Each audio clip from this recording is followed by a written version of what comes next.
Coffre-à-Gants présente Les 10 secrets du succès et de la paix intérieure de Wayne Dyer. Une adaptation audio de Marie-Josée Baudouin et une narration de Jacques Dumont.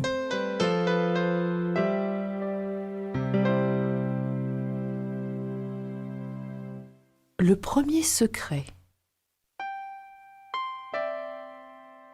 Je souhaite dire ce que je pense et ce que je ressens aujourd'hui, à condition que demain, peut-être, je puisse tout contredire.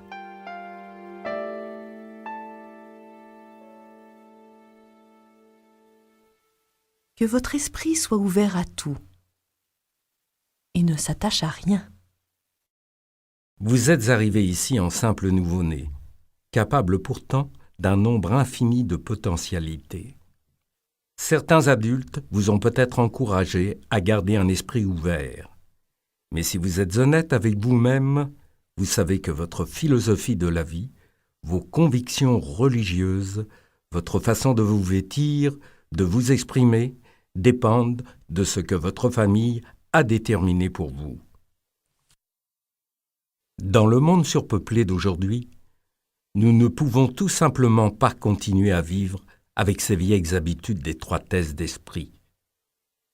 Je vous invite instamment à ouvrir votre esprit à toutes les possibilités. Personne n'en sait assez pour se permettre d'être un pessimiste. Un poète célèbre a dit « Rumi, vendez votre intelligence et achetez l'étonnement. » Personne sur cette planète n'a la moindre idée de la façon dont tout cela se passe. Quelle est cette étincelle créatrice qui fait germer la vie? Qui a créé l'observateur, la conscience, l'observation et la perception elle-même? Les questions sont infinies. Il n'y a pas longtemps de cela, dans le cadre d'un programme spatial, des astronautes télécommandaient un minuscule véhicule sur la planète Mars. Les signaux invisibles ont mis 10 minutes pour traverser l'espace, faire des virages à droite et donner des instructions à une pelle mécanique à goder, afin qu'elle ramasse un peu de la poussière de Mars pour qu'on puisse l'examiner. Nous sommes tous émerveillés à la vue de ces exploits technologiques, mais pensez-y un moment.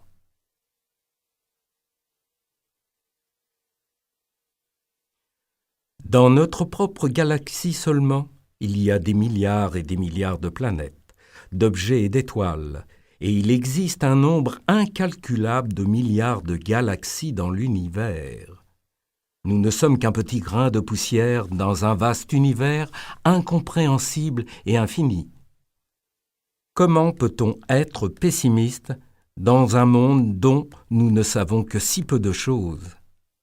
Un cœur commence à battre dans l'utérus d'une mère quelques semaines seulement après la conception.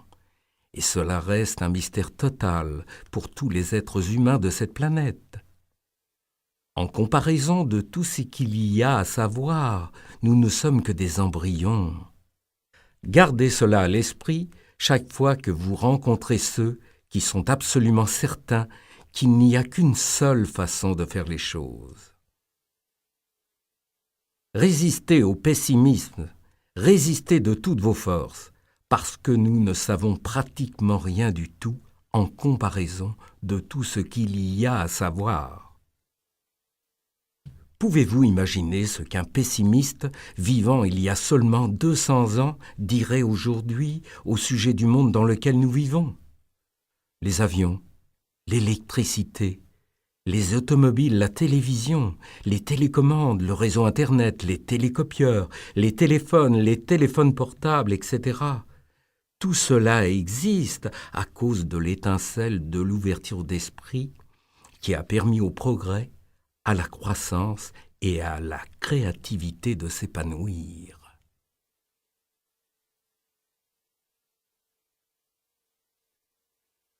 Un esprit ouvert vous permet d'explorer, de créer et de grandir. Un esprit fermé rejette automatiquement de telles explications créatives. Rappelez-vous que le progrès serait impossible si nous faisions toujours les choses comme on les a toujours faites. La capacité de participer au miracle, au vrai miracle dans votre vie, se manifeste lorsque vous ouvrez votre esprit à votre potentiel illimité.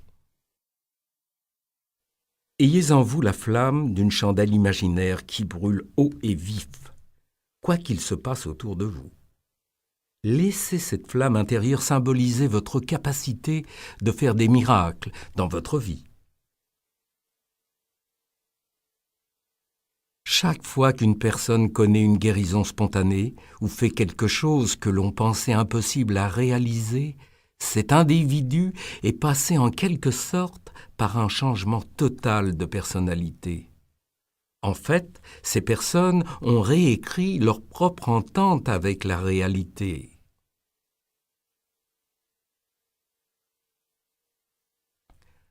Un esprit qui est ouvert à tout signifie que l'on est paisible, que l'on rayonne d'amour, que l'on sait pardonner, que l'on est généreux, que l'on respecte toute forme de vie, et, le plus important de tout encore, que l'on se perçoit comme étant capable de faire tout ce que l'on peut concevoir dans son esprit et dans son cœur. Que signifie être ouvert à tout ? Tout signifie exactement ce que cela dit. Il n'y a pas d'exception. Lorsque quelqu'un vous suggère quelque chose qui entre en conflit avec votre conditionnement, plutôt que de répondre « c'est ridicule, nous savons tous que cela est impossible », dites « je n'ai jamais envisagé cela auparavant, je vais y penser ». Renoncez aux choses auxquelles vous êtes attaché et aux idées en lesquelles on vous a formé à croire. Ouvrez votre esprit à toutes les possibilités, parce que si vous croyez ces choses possibles ou impossibles, de toute façon, vous aurez raison. Comment cela peut-il être vrai ?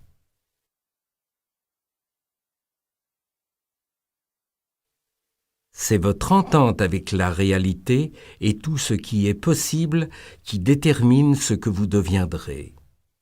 Si vous êtes convaincu que vous ne pouvez pas devenir riche, célèbre, artiste, sportif professionnel, grand chanteur ou quoi que ce soit, vous agirez en fonction de cette conviction intérieure qui vous empêche de manifester ce que vous aimeriez vraiment. Tout ce que vos efforts vous apporteront, c'est que vous aurez raison. Lorsque vous avez besoin d'avoir raison, vous êtes attaché à votre réflexe conditionné, à la façon dont les choses sont et ont toujours été, et vous supposez qu'elles le seront toujours. Libérez-vous de vos attachements. Le premier secret possède en fait deux composantes. 1. Un esprit qui est ouvert à tout. Et 2. Un esprit qui n'est attaché à rien. Vos attachements sont la source de tous vos problèmes.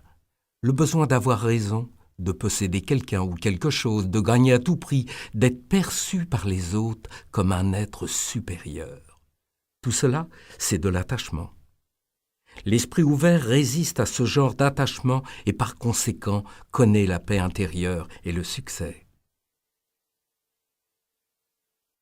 Pour vous débarrasser de ce qui vous attache, vous devez modifier votre façon de vous percevoir. Si les facteurs primaires de votre identité sont votre corps et vos possessions, si vous pouvez maîtriser suffisamment votre ego, vous ferez appel à votre esprit afin qu'il soit la force qui vous guide dans la vie. Si vous avez des pensées paisibles, vous aurez des émotions paisibles. Et c'est ce qui accompagnera chaque situation de votre vie. Il est possible d'être animé d'un ardent désir et pourtant de n'être attaché à rien. Vous pouvez avoir une vision intérieure de ce que vous avez l'intention de manifester et rester quand même détaché du résultat. Comment ? Songez à cette observation dans le livre Un cours sur les miracles. La patience infinie produit des résultats immédiats. On dirait un paradoxe, une contradiction, n'est-ce pas ? La patience infinie signifie une certitude absolue que ce que vous voulez voir se manifester va en fait se manifester dans un ordre parfait et juste à temps. Le résultat immédiat que vous retirez de cette certitude intérieure est un sentiment de paix. Lorsque vous vous détachez du résultat, vous êtes en paix et au bout du compte, vous récolterez les fruits de vos convictions. Laissez toute chose aller et venir comme elle le désire. Appréciez tout, mais ne faites jamais dépendre votre bonheur ou votre succès d'un attachement à un objet, à un lieu, et plus particulièrement à une personne. Dans toutes vos relations, si vous pouvez aimer quelqu'un suffisamment pour lui permettre d'être exactement ce qu'il choisit d'être, sans aucune attente ou attachement de votre part, vous connaîtrez réellement la paix dans votre vie. L'amour vrai signifie que vous aimez une personne pour ce qu'elle est et non pas pour ce que vous croyez qu'elle devrait être. C'est cela, un esprit ouvert et une absence d'attachement. Le deuxième secret. Un musicien doit jouer de la musique, un artiste doit peindre, un poète doit écrire, s'il veut être en paix avec lui-même. Ce qu'un homme peut être, il doit l'être. Ne mourrez pas sans avoir joué votre musique intérieure. Le monde dans lequel vous vivez est un système intelligent, dont chaque partie mobile est coordonnée par toutes les autres parties mobiles. Il y a une force de vie universelle qui soutient et orchestre le tout. Tout cela fonctionne en parfaite harmonie. Vous êtes une de ces parties mobiles. Vous êtes une pièce essentielle de ce système complexe qui n'a ni commencement ni fin, dans lequel toutes les galaxies se déplacent en harmonie avec les autres. Les battements constants de votre cœur sont le symbole de votre connexion avec l'infinitude. L'hémisphère gauche de votre cerveau calcule, raisonne, analyse et fait les choix les plus logiques pour vous. Il pense, pense, pense. Tandis que l'hémisphère droit de votre cerveau représente votre côté intuitif. C'est la partie de vous qui va au-delà de la raison et de l'analyse. C'est la partie de vous qui perçoit les choses, qui est sensible à l'amour, qui ressent les émotions. L'hémisphère gauche de votre cerveau peut l'analyser, tandis que l'hémisphère droit de votre cerveau vous permet de le sentir. Il y a une présence invisible et intuitive qui ne vous quitte jamais. J'imagine cette présence comme une petite créature frondeuse, assise sur votre épaule droite, qui vous rappelle à l'ordre lorsque vous avez perdu de vue votre but. Cette petite créature est votre propre mœur. Votre voix intérieure intuitive vous exhorte constamment à jouer cette musique que vous entendez, afin que vous ne mouriez pas sans l'avoir jouée.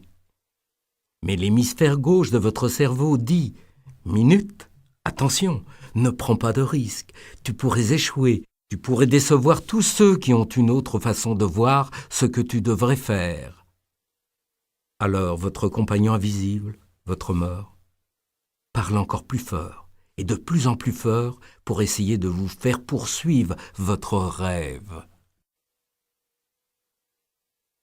Écoutez votre compagnon invisible, exprimez la musique que vous entendez et ignorez ce que tout le monde autour de vous pense, ce que vous devriez faire. Comme l'a dit Henri David Thoreau, Si un homme ne peut pas emboîter le pas à ses compagnons, c'est peut-être parce qu'il entend un joueur de tambour différent. Laissez-le marcher au pas de la musique qu'il entend, qu'elle soit lente ou lointaine. Écoutez votre musique et faites ce que vous savez que vous devez faire pour vous sentir bien dans votre peau, pour ressentir la plénitude et pour sentir que vous réalisez votre destin. Vous trouverez votre passion dans ce qui vous inspire le plus. Et que signifie le mot « inspire » ? C'est un mot qui vient du terme « esprit ». Lorsque vous êtes inspiré, vous n'avez jamais besoin de vous poser des questions au sujet de votre but. Vous êtes en train de le vivre. Quelle est votre passion ? Qu'est-ce qui vous remue l'âme et vous donne le sentiment d'être totalement en harmonie avec la raison ? La seule chose qui vous empêchera de jouer votre musique intérieure et d'avancer à votre propre rythme, c'est la peur. Selon le livre « Un cours sur les miracles », il n'y a que 2 émotions essentielles. L'une est la peur et l'autre est l'amour. Laissez vagabonder vos pensées et demandez-vous « Quelle est la pire chose qui puisse m'arriver si ça ne marche pas ?» Vous pouvez craindre le succès. Vous avez été conditionné à croire que vous n'êtes pas à la hauteur ou que vous êtes limité. Vous pourriez avoir la plus grande peur de toutes les peurs. Vous pourriez craindre l'échec. Le mythe de l'échec. Cela va peut-être vous surprendre, mais l'échec n'est qu'une illusion. Personne n'échoue jamais. Tout ce que vous faites produit un résultat. Si vous essayez d'apprendre comment attraper un ballon, que quelqu'un le lance et que vous le laissez tomber, vous n'avez pas échoué. Vous avez simplement produit un résultat. La vraie question est, que faites-vous avec les résultats que vous produisez ? Est-ce que vous vous en allez en gémissant parce que vous croyez avoir échoué ? Ou bien est-ce que vous dites « lance-le encore » jusqu'à ce que, finalement, vous sachiez attraper les ballons ? L'échec est un jugement. Ce n'est qu'une opinion. Elle provient de vos craintes qui peuvent être limitées par l'amour pour vous-même, l'amour pour ce que vous faites. La musique intérieure que vous entendez, qui vous pousse à prendre des risques et à poursuivre vos rêves, c'est votre lien intuitif avec le but qui se trouve dans votre cœur depuis votre naissance. Ayez de l'enthousiasme pour tout ce que vous faites. Le poète Rudyard Kipling a déclaré « Si tu peux faire face au triomphe et au désastre et traiter ces 2 imposteurs de la même façon, la terre et tout ce qu'elle contient t'appartient. Ne mourrez pas en emportant avec vous cette musique sans l'avoir jouée. » Le 3e secret. Dès que vous ferez confiance, vous saurez comment vivre.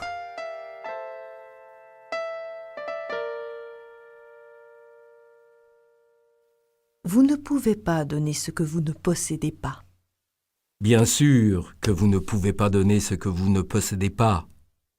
Cela semble tellement évident que vous vous demandez peut-être pourquoi j'en ai fait l'un de mes 10 secrets de la paix intérieure et du bonheur. C'est parce que j'ai découvert que la plupart des gens qui n'ont ni paix intérieure ni succès dans leur vie ne sont pas arrivés à assimiler cette vérité toute simple. Si l'amour et la joie sont ce que vous voulez donner et recevoir, alors rappelez-vous que vous ne pouvez pas donner ce que vous ne possédez pas déjà. Mais vous pouvez changer votre vie en changeant ce qui est en vous, si vous êtes prêt à faire cet effort supplémentaire. Changez ce qui est en vous. Examinez ce concept de votre réalité intérieure. Vos pensées créent votre réalité parce que vos pensées déterminent votre façon de réagir aux situations qui se présentent dans votre vie quotidienne. Ces réactions sont l'énergie que vous avez en vous et que vous pouvez donner. Si vous ressentez de la colère, c'est que vous avez de la colère dans votre corps. Comme toute chose dans notre univers, vos pensées sont une forme d'énergie.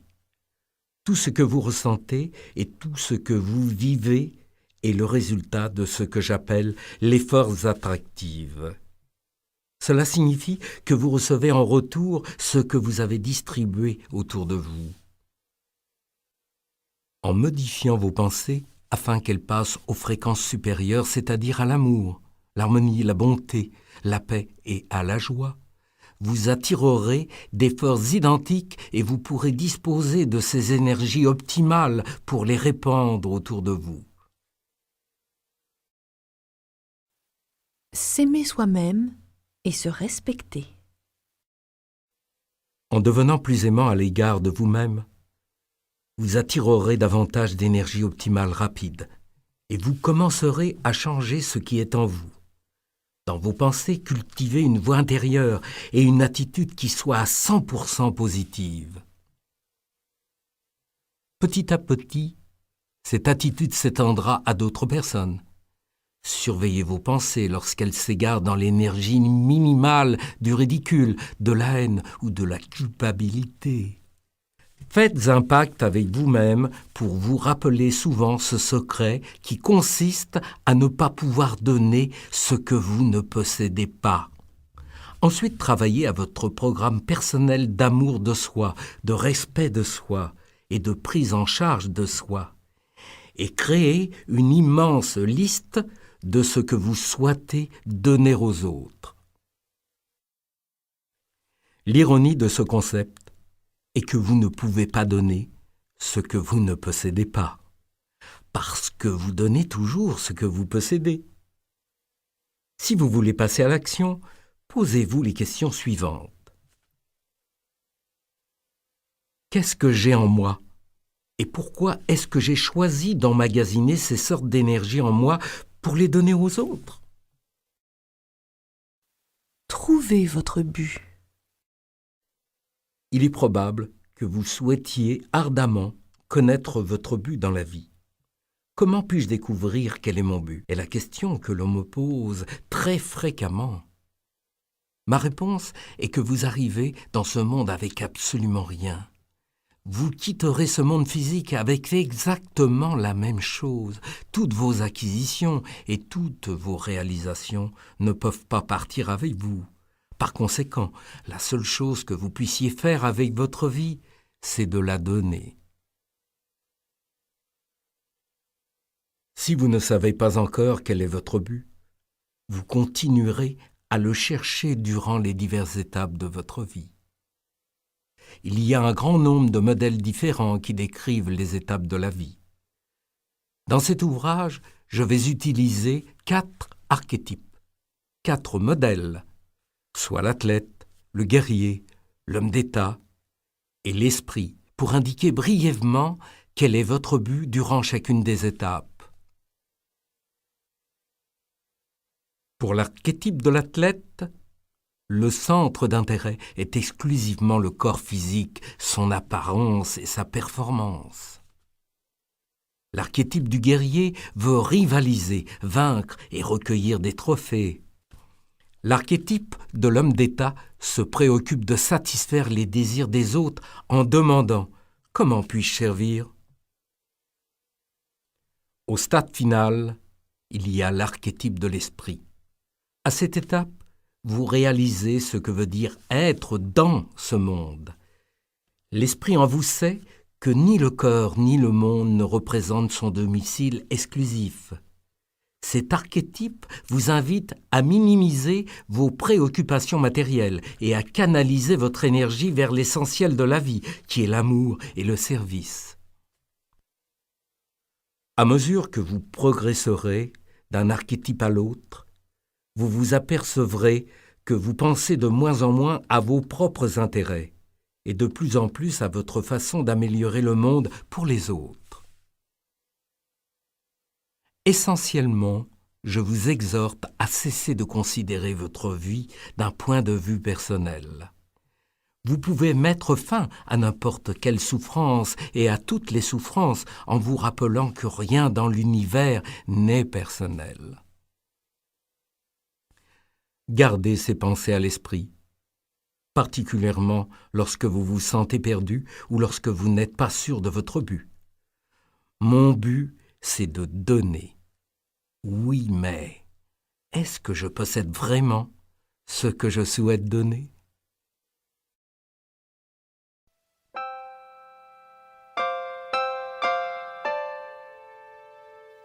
Le 4e secret.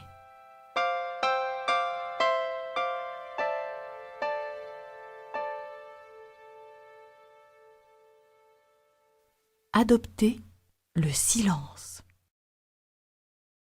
Vous vivez dans un monde bruyant, constamment bombardé par une musique assourdissante. Vos oreilles sont harcelées inlassablement par ces bruits artificiels créés par l'homme qui envahissent vos sens et tiennent le silence à l'écart. En fait, vous avez été élevé dans une culture qui non seulement fuit le silence, mais qui est terrifiée par lui. La radio de la voiture doit toujours être allumée, et toute pause dans la conversation est un moment de gêne que la plupart des gens escamotent à l'aide de banalités. Pour un grand nombre d'individus, être seul est un cauchemar, et être seul dans le silence est une pure torture.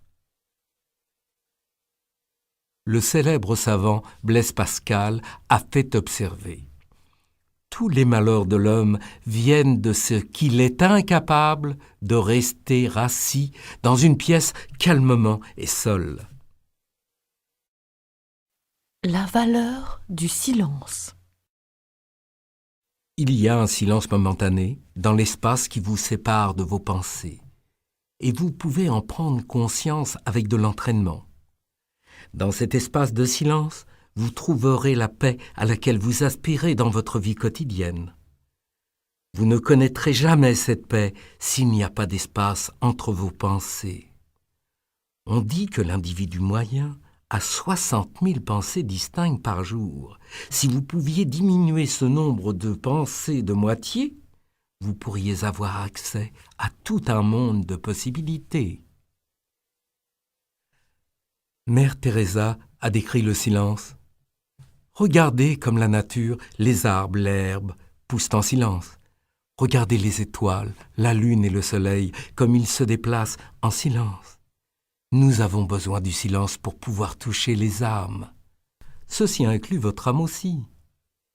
C'est vraiment l'espace entre les notes qui fait la musique que vous appréciez tellement. Sans ces espaces, on n'entendrait qu'un seul bruit continu. Tout ce qui est créé sort du silence. Vos pensées émergent du néant du silence. Vos paroles émergent de ce vide. Votre essence même a surgi du vide. Tous ceux qui nous remplaceront attendent dans ce vaste vide. Toute créativité exige une certaine tranquillité. Votre sentiment de paix intérieure dépend du silence, dans lequel vous allez régénérer vos forces pour vous débarrasser de la tension et de l'anxiété. Le silence diminue la fatigue et vous permet de faire l'expérience de votre propre créativité. Intégrez plus de silence dans votre vie. Je vous invite instamment à faire de plus en plus de place au silence dans votre vie. Une des façons les plus efficaces de réaliser cela est la méditation quotidienne. Et n'oubliez pas qu'une mauvaise méditation n'existe pas. Prenez le temps de rester assis, calmement et seul. Des centaines de pensées sans rapport aucune vont surgir puis disparaître de votre esprit. Mais vous pouvez très bien tenir tête à cet orage de protestation mentale en restant assis calmement et en devenant l'observateur de tout ce jacassement intérieur. Éventuellement, vous serez capable de vous diriger vers les intervalles entre vos pensées et de remarquer que lorsque vous en émergez, comme vous vous sentez en paix, durant cet intervalle de silence. Faites-en l'essai. Il y a un bon nombre d'occasions d'intégrer le silence à sa vie. J'essaie de méditer chaque fois que je m'arrête à un feu rouge. Lorsque ma voiture est arrêtée et que mon corps est inactif, fréquemment la seule chose qui bouge, ce sont les pensées dans mon esprit. Je me sers de ces quelques minutes d'arrêt pour harmoniser mon esprit. J'obtiens une merveilleuse prime de silence. Je m'arrête probablement à un feu rouge 20 ou 30 fois par jour et je crée donc ainsi 40 minutes à 1 heure de silence. Lorsque vous êtes en paix, vous rayonnez d'une énergie tout à fait différente de celle qui se dégage de vous lorsque vous êtes stressé ou déprimé. Plus vous êtes paisible, plus il vous sera facile de faire détourner les énergies négatives de ceux que vous rencontrerez. Cependant, le silence est la seule expérience que vous pouvez faire de l'indivisible. Vous pouvez couper le silence en deux.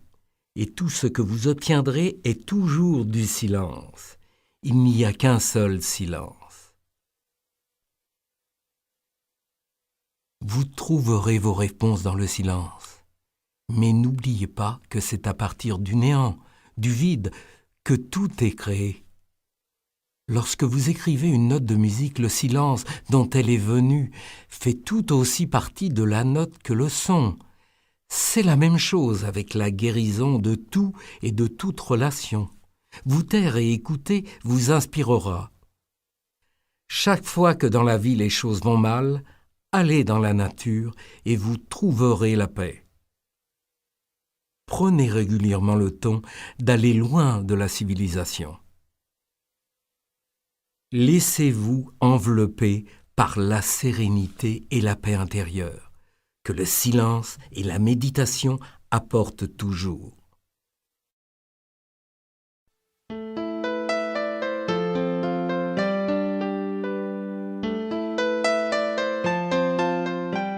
Le 5e secret.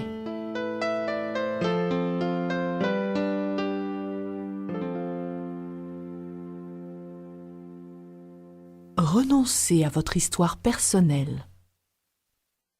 Lorsqu'un hors-bord passe en trombe sur la surface de l'eau, il laisse derrière lui une écume mousseuse que l'on appelle le sillage du bateau.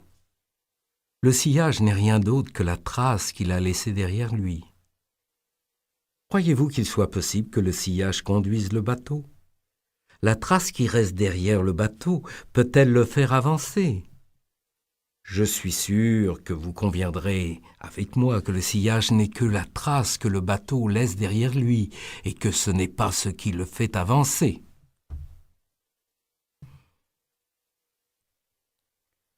Je suggère que vous mettiez en application cette idée à l'histoire de votre vie. Le sillage de votre vie n'est rien d'autre que la trace que vous avez laissée derrière vous. Si l'on y pense bien, il est absolument impossible que le sillage vous fasse avancer. Le sillage n'est en aucune façon responsable logiquement de ce dont vous faites l'expérience ou ne faites pas l'expérience aujourd'hui. Le sillage n'est que ce qu'il est et rien d'autre, une trace que vous avez laissée derrière vous.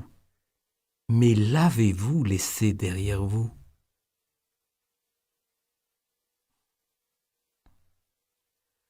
D'après mon expérience, la plupart des gens vivent leur vie dans leur propre sillage, en se raccrochant à leur histoire personnelle pour justifier leur comportement autodestructeur et les carences dans leur vie.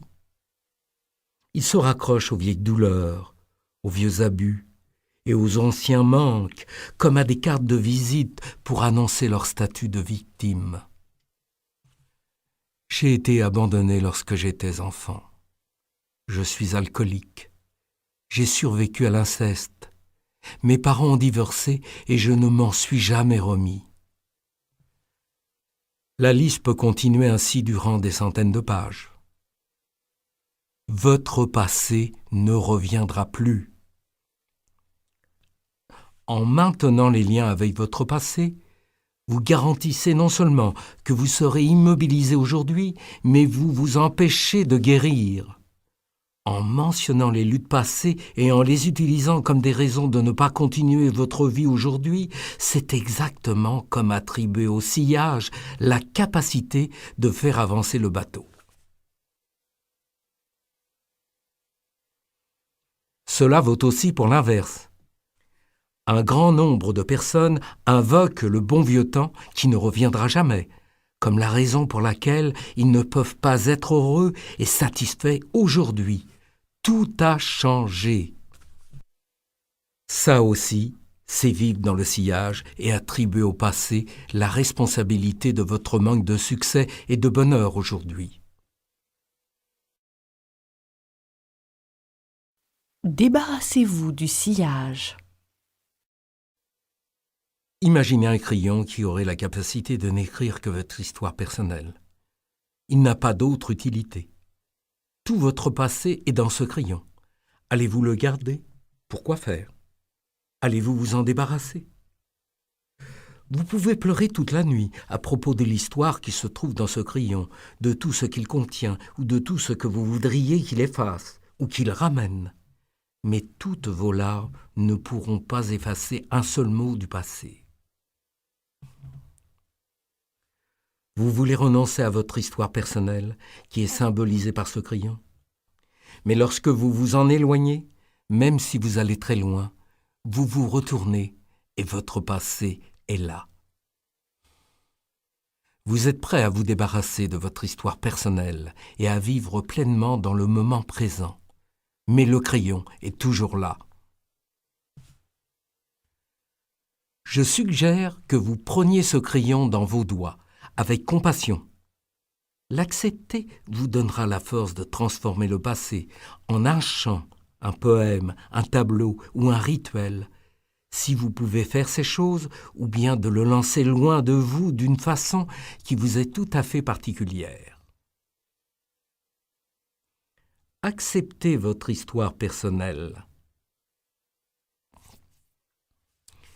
Si pénible que ce soit pour vous de le reconnaître, vous avez dû passer par ce que vous avez subi, afin d'arriver là où vous êtes aujourd'hui, et la preuve en est que c'est ce qui s'est passé.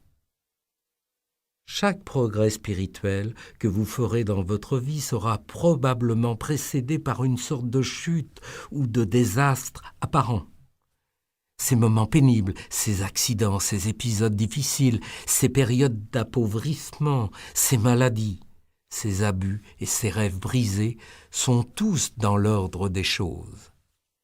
Ils se sont produits, donc vous pouvez supposer qu'ils devaient le faire et vous ne pouvez les défaire. Acceptez-les de ce point de vue, avec de l'aide si vous en avez besoin, et puis comprenez-les, acceptez-les, honorez-les, et finalement mettez-les à la retraite et ou transformez-les à votre guise. La volonté et la capacité de vivre pleinement dans le présent échappent à un grand nombre de personnes. Ne gaspillez pas ce moment présent insaisissable en le laissant dériver vers ce qui n'est pas ici et maintenant. Cette habitude de laisser notre esprit errer vers d'autres moments et d'autres lieux est ironique. Vous ne pouvez que dériver dans le maintenant parce que c'est tout ce que vous pouvez posséder. Donc, laisser ces pensées errer est une façon de gaspiller le moment présent plutôt que de le laisser se consumer par la culpabilité du passé ou l'inquiétude du futur. Exercez-vous à vivre dans le moment présent et interdisez à toutes les pensées qui portent sur votre passé de vous définir. Arrêtez-vous et observez tout ce qui est dans votre espace immédiat. Les personnes, les animaux, la végétation, les nuages, l'architecture des bâtiments, tout. Restez dans le présent. Faites un effort pour vous débarrasser de toutes les étiquettes que vous avez placées sur votre personne. Les étiquettes servent à vous nier. Finalement, vous devez justifier cette étiquette et vous y tenir plutôt que d'être l'esprit illimité qui est votre vrai moi. Vous n'êtes pas un Américain, un Italien ou un Africain, vous êtes un membre d'une seule race, la race humaine. Vous n'êtes pas un athlète ou un magicien, un mathématicien ou un littéraire ou toute autre étiquette. Transcendez les étiquettes, particulièrement celles que les autres ont collées sur vous dans le passé, et cela vous ouvrira la possibilité de vous élever dans le présent de toutes les façons que vous le désirez. Je vous recommande de trouver une façon de transformer votre histoire personnelle, et lorsque vous le faites, de vous rappeler que vous transformez toutes les croyances que vous avez utilisées comme étiquette ou comme indicateur de vos limites. Remplacez tout ça en sachant que vous n'êtes pas ce que vous avez fait, ce que vous avez été, ce que les autres vous ont enseigné, ou ce que l'on vous a fait. Votre vie est comme une pièce de théâtre en plusieurs actes. Certains des personnages qui entrent en scène ont des petits rôles à jouer. D'autres ont des rôles plus longs. Certains sont les méchants et d'autres sont les bons. Mais ils sont tous nécessaires. Autrement, ils ne seraient pas dans la pièce. Acceptez-les tous et passez à l'acte suivant. Le 6e secret. Chaque route que vous suivez n'est qu'une route. Et si votre cœur vous dit d'en changer, ce n'est un affront ni pour les autres, ni pour vous. Carlos Castaneda. Vous ne pouvez pas résoudre un problème avec le même esprit qui l'a créé. Tout problème peut être résolu à l'aide d'une solution spirituelle. Un des passages les plus mystérieux dans le livre « Un cours sur les miracles » laisse entendre que vous n'avez pas de problème. Vous pensez seulement que vous en avez un. Mais, me direz-vous, la maladie, la discorde, le désespoir, etc., tout cela semble exister et proliférer dans notre monde. Lorsque nous nous sentons séparés de notre centre sacré, il est facile de croire si fortement à la séparation où nous expliquons tout désagrément comme étant un problème. Dans le monde de l'esprit, les problèmes n'existent tout simplement pas et ne sont pas réels. Votre esprit crée l'illusion de la séparation et votre corps, influencé par les pensées de votre ego, reçoit les maladies. C'est ce système de croyance qui a créé vos prétendus problèmes. Si vous pouvez faire la vérité sur la présence de ces illusions, elles disparaîtront.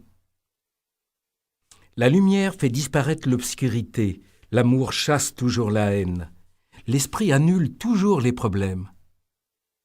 Les problèmes existent en tant que croyance de votre ego, qui est incapable de conceptualiser la conscience de votre esprit, tout comme l'obscurité n'a aucune conception de la lumière. En réécrivant votre entente avec la réalité, vous pouvez changer votre façon de penser et éloigner tout problème que vous avez perçu. Changez votre attitude à votre égard. Dirigez tout ce qui vous semble problématique vers votre moi supérieur, en ayant confiance que ce problème n'est pas ce qu'il semble être. Réécrivez l'entente que vous avez faite à propos de votre personne et de ce que vous êtes capable d'accomplir. Votre nouvelle entente avec la réalité. Vos pensées sont virtuellement la source de tout dans votre vie. Chaque relation que vous entretenez est une chose que vous transportez partout avec vous. Si cette relation est mauvaise, c'est que vous y pensez de cette façon. La personne avec qui vous avez une relation n'est pas avec vous en ce moment, ni lorsque vous êtes au travail, ni dans votre salle de bain. Mais vos pensées au sujet de cette personne sont toujours avec vous.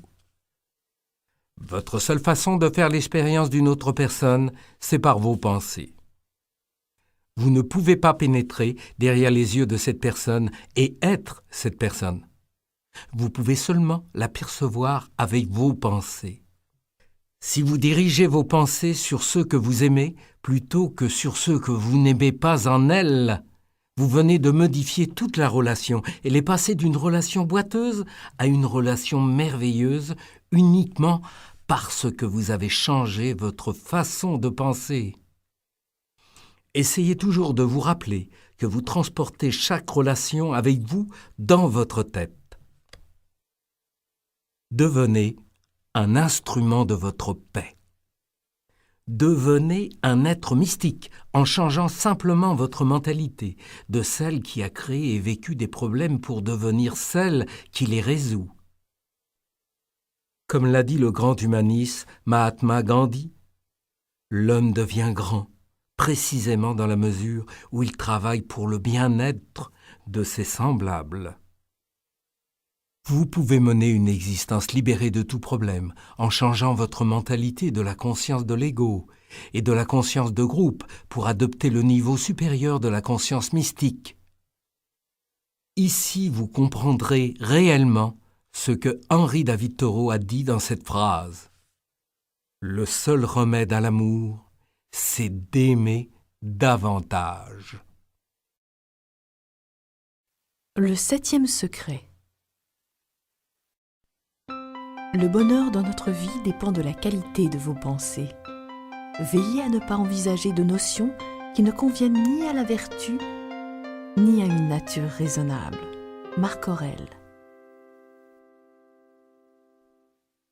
Il n'y a pas de ressentiment justifié. On entend les gens dire tout le temps « J'ai le droit d'être bouleversé à cause de la façon dont j'ai été traité. J'ai le droit d'être en colère, d'être blessé, déprimé, triste et plein de rancune. » Apprendre à éviter cette façon de penser est l'un de mes grands secrets pour mener une vie pleine de paix intérieure, de succès et de bonheur.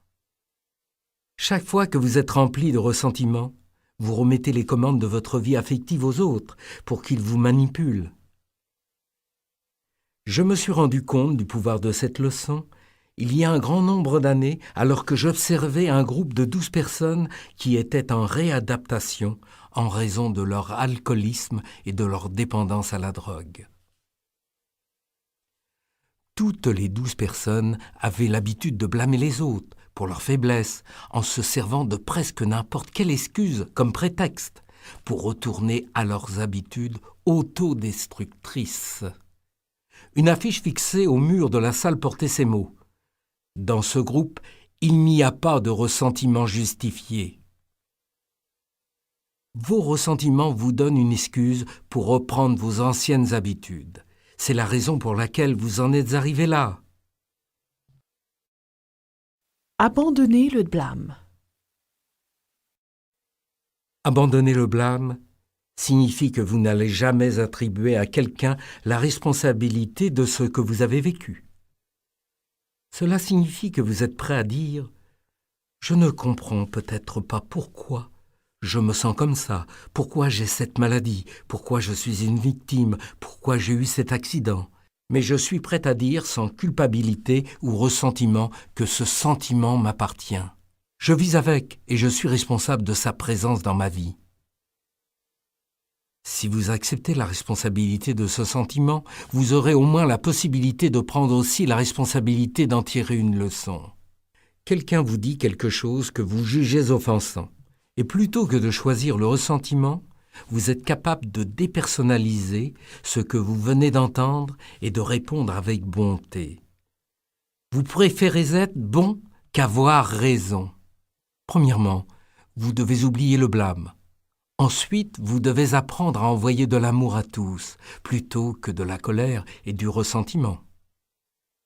Un bulletin de nouvelles, une récession économique, un étranger grossier, une faute de goût, une injure, un éternuement, un nuage noir, n'importe quel nuage, une absence de nuage. Presque tout fera l'affaire si vous cherchez une occasion d'être offensé. Devenez une personne qui refuse d'être offensée par qui que ce soit, quoi que ce soit. ou n'importe quelle circonstance. La plupart des gens fonctionnent à partir de leur ego et ont vraiment besoin d'avoir raison. Par conséquent, lorsque vous rencontrez quelqu'un qui dit des choses que vous jugez peu appropriées, ou lorsque vous savez qu'ils ont tout à fait tort, oubliez votre besoin d'avoir raison et dites plutôt « Vous avez raison à ce sujet ». Ces mots mettront fin à l'éventuel conflit et vous libéreront de la nécessité d'être offensé. Votre désir est d'être paisible, non pas d'avoir raison, d'être blessé, en colère ou plein de rancune.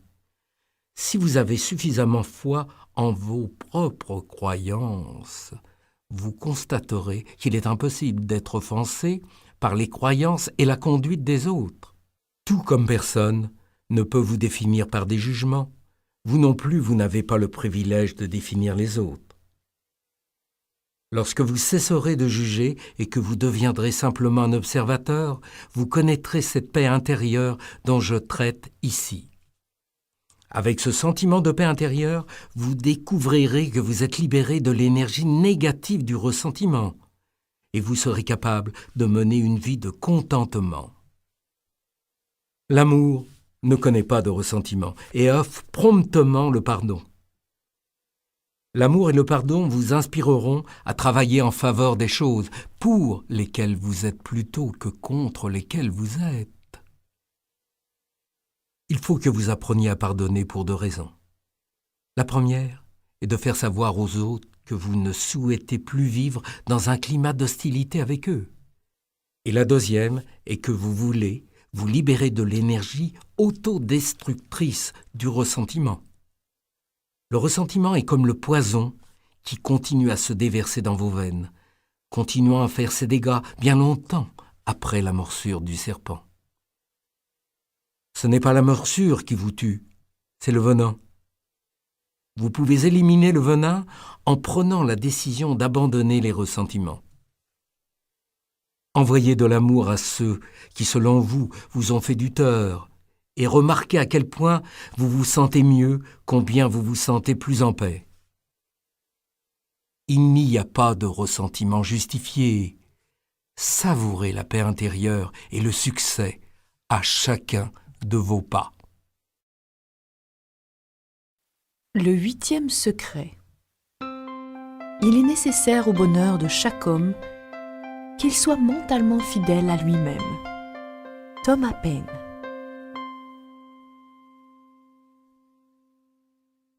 Traitez-vous comme la personne que vous aimeriez être. Quel que soit l'avenir que vous imaginez pour vous-même, si élevé ou impossible qu'il puisse vous sembler maintenant, je vous encourage à commencer à vous comporter comme si ce que vous aimeriez être était déjà une réalité. C'est une façon merveilleuse de mettre en mouvement les forces qui collaboreront à faire de vos rêves une réalité. Pour activer les forces créatrices qui sommeillent en vous, vous devez aller dans le monde invisible, le monde au-delà de votre forme. C'est là que ce qui n'existe pas pour vous, dans votre monde de forme, sera créé. Vous pouvez y penser de cette façon. Dans votre monde de forme, vous recevez de l'information. Lorsque vous passez à l'esprit, vous recevez l'inspiration. C'est ce monde de l'inspiration qui vous guidera et vous donnera accès à ce que vous aimeriez obtenir dans votre vie. Que signifie devenir inspiré? Il y a 2000 ans, un grand gourou nommé Patanjali a expliqué à ses disciples comment devenir inspiré. Le mot inspiré vient du mot esprit. Patanjali a suggéré à ses disciples que l'inspiration a besoin d'un esprit qui transcende toutes les limites, de pensées qui brisent tous leurs liens et d'une conscience qui s'étend dans toutes les directions. Voici comment vous pouvez être inspiré. Dirigez vos pensées sur ce que vous aimeriez devenir. Un artiste, un musicien, un informaticien, un dentiste ou quoi que ce soit. Dans vos pensées, commencez à vous imaginer avec toutes les qualités nécessaires pour exercer ces professions. Les doutes sont exclus, seule une connaissance est permise. Ensuite, commencez à agir comme si ces qualités étaient déjà réalité. Plus vous vous visualiserez comme la personne que vous aimeriez devenir, plus vous serez inspiré. En ayant le courage de vous déclarer comme une personne qui a déjà atteint son but, vous allez presque vous forcer à agir d'une nouvelle façon, plus palpitante et plus spirituelle. Vous traiter de la façon que je viens de décrire peut devenir une habitude. Pour cela, il faut que vous sachiez que le succès de la paix intérieure sont votre droit de naissance, votre patrimoine. Dans vos relations avec l'homme ou la femme que vous aimez, vos collègues et votre famille, agissez comme si ce que vous aimeriez voir se concrétiser dans ces relations était déjà là. Si vous voulez de l'harmonie dans votre milieu de travail, entretenez une vision claire et une attente de cette harmonie. Avec votre famille et plus particulièrement avec vos enfants. Agissez comme s'ils étaient déjà responsables, intelligents, attirants et honorables. Tu es tellement formidable. Je suis certain que tu seras très content de ton entrevue. Tu es tellement intelligent, je savais que tu étudierais et que tu aurais d'excellentes notes à cet examen. Lorsque vous agissez ainsi, comme si la relation était excellente et qu'elle allait le rester, et que vous leur faites remarquer leurs qualités plutôt que leurs maladresses, c'est leurs qualités que vous verrez se manifester. Dans votre relation privilégiée, quelle que soit la personne qui joue ce rôle, soyez sûr de mettre en application ce principe aussi fréquemment que vous le pouvez. Si les choses ne vont pas bien, posez-vous la question suivante. Est-ce que je traite cette relation comme elle est ou comme je voudrais qu'elle soit? Alors, comment voulez-vous qu'elle soit? Paisible? Harmonieuse? Mutuellement satisfaisante? Respectueuse? Aimante? Bien sûr que oui. C'est pourquoi, avant votre prochaine rencontre, imaginez la relation de cette façon. Ayez des attentes qui se concentrent sur les qualités de paix intérieure et de succès. Le 9e secret. Il n'y a que 2 façons de vivre votre vie. L'une comme si rien n'est un miracle et l'autre comme si tout est un miracle. Albert Einstein.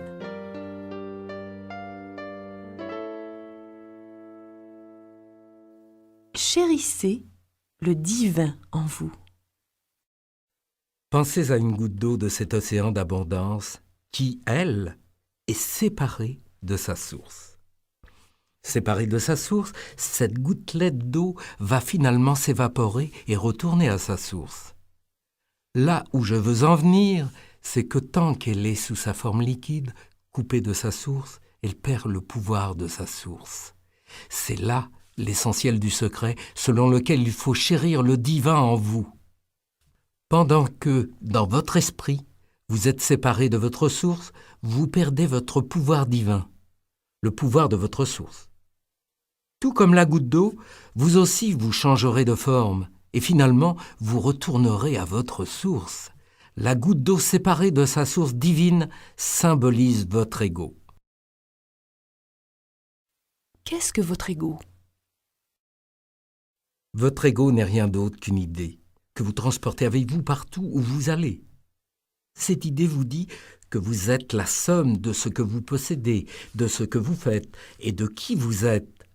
Votre ego insiste sur le fait que vous êtes un être distinct, que votre personnalité et votre corps sont votre essence, que vous êtes en concurrence avec tous les autres égos, afin de vous emparer de votre part du gâteau, qui est limité et qui a une fin.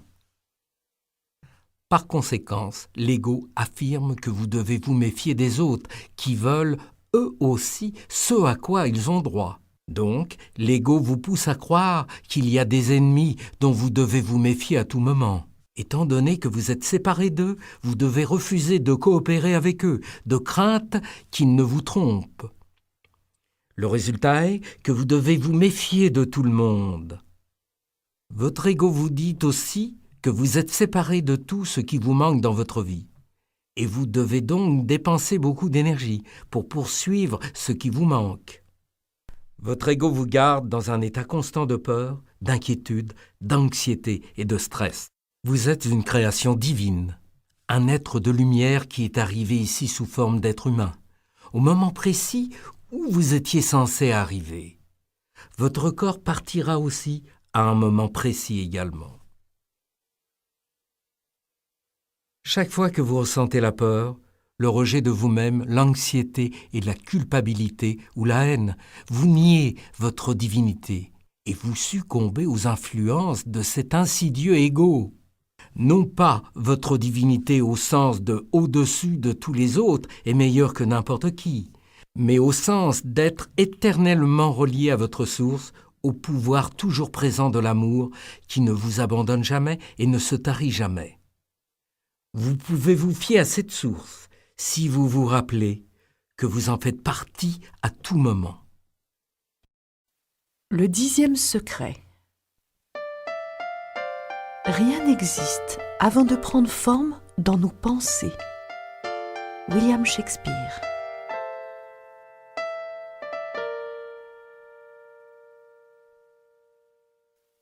La sagesse consiste à éviter toute pensée affaiblissante. Chacune de vos pensées peut être évaluée du point de vue de la force ou de la faiblesse qu'elle vous apporte.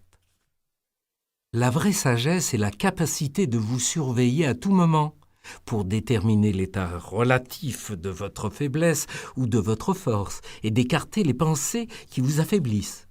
Ainsi, vous restez constamment à un niveau optimal d'énergie et de conscience qui empêche vos pensées d'affaiblir chacun des organes de votre corps. Lorsque vous vous servez de votre esprit pour vous dynamiser, vous faites appel à ce qui vous remonte le moral et vous élève l'âme. Le pouvoir vous invite à vivre et à agir à votre plus haut niveau. Il est compatissant. Par contre, la force fait appel au mouvement. La force, elle, se mobilise et crée toujours une force contraire. D'ailleurs, cette force contraire consomme constamment de l'énergie et doit être alimentée. Plutôt que d'être compatissante, la force est associée au jugement, à la concurrence et au contrôle des autres. Toute la structure musculaire de votre corps est en fait affaiblie parce que les pensées de force vous affaiblissent. La pensée qui affaiblit le plus est la honte qui produit l'humiliation. Je ne peux pas insister assez sur l'importance qu'il y a à vous pardonner à vous-même. Si vous transportez partout avec vous des pensées de honte au sujet de ce que vous avez fait par le passé, vous vous affaiblissez tant physiquement qu'émotionnellement. De même que, si vous vous servez de la technique de la honte et de l'humiliation avec quelqu'un pour obliger cette personne à se corriger, vous allez créer une personne affaiblie, qui ne sera jamais dynamisée tant que ces pensées de honte et d'humiliation ne seront pas éliminées. Après la honte, la culpabilité et l'apathie sont les pensées qui vous affaiblissent le plus. Elles produisent le blâme et le désespoir. Vivre dans la culpabilité, c'est gaspiller le moment présent en étant paralysé par ce qui a déjà été révélé. Aucune quantité de culpabilité ne pourra effacer ce qui a été fait. Renoncer à la culpabilité équivaut à se débarrasser d'un énorme poids qui pèse sur vos épaules. On se débarrasse de la culpabilité au moyen de pensées dynamisantes, d'amour et de respect de soi. On se dote de pouvoir au moyen de l'amour et du respect. On abandonne des critères de perfection et on refuse de gaspiller cette précieuse substance qu'est la vie, ce maintenant. L'apathie crée le désespoir. Ce sont des pensées qui vous empêchent de vous engager dans la vie. L'apathie naît de l'apitoiement sur soi et du besoin d'être constamment distrait pour éviter l'ennui. Chaque moment de chaque journée présente un nombre illimité de possibilités de vivre pleinement et d'être relié à la vie. Les autres pensées importantes qui rivalisent pour vous affaiblir sont la peur et la colère. Ces deux catégories de pensées emploient la force qui produit une force contraire et un climat intérieur de tension et de faiblesse. Lorsque vous avez peur, vous vous éloignez de l'amour. Rappelez-vous que la parfaite charité bannit la crainte.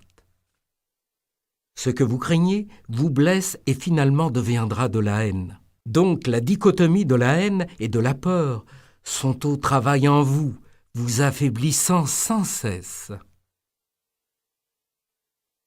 Chaque pensée de crainte vous éloigne de votre but et simultanément vous affaiblit. Vos pensées de crainte vous invitent à l'immobilité. Vous n'avez pas besoin d'être en colère pour dresser un tort ou pour améliorer le monde. Lorsque vous devenez une personne paisible, vous n'avez que de la paix à donner. Tout est une pensée que vous transportez partout avec vous. Les pensées heureuses créent des molécules heureuses. Votre santé est déterminée en grande partie par vos pensées. Pensez passionnément que vous n'allez pas attraper un rhume, et votre cœur réagira à vos pensées. Refusez d'accepter les pensées de fatigue, de décalage horaire ou de migraine, et votre cœur réagira à vos pensées. L'esprit est un instrument puissant pour créer la santé. Les pensées les plus dynamisantes que vous puissiez avoir sont des pensées de paix, de joie, d'amour, d'acceptation et de bonne volonté. Maîtrisez vos pensées. Prenez conscience à n'importe quel moment de votre vie que vous avez toujours le choix des pensées auxquelles vous permettez de pénétrer dans votre esprit. C'est à vous de choisir. Choisissez de remplacer les pensées qui vous rendent passifs, qui vous paralysent et qui vous affaiblissent par des pensées à haute fréquence spirituelle. N'essayez pas de vous convaincre que c'est impossible ou que c'est plus facile à dire qu'à faire. Votre esprit vous appartient et c'est à vous de le contrôler. C'est vous qui créez et qui sélectionnez vos pensées. Vous pouvez en changer chaque fois que vous le désirez. C'est votre coin de liberté que personne ne peut vous enlever. Personne ne peut contrôler vos pensées sans votre consentement, donc choisissez d'éviter les pensées qui vous affaiblissent et vous connaîtrez la vraie sagesse. C'est à vous de choisir.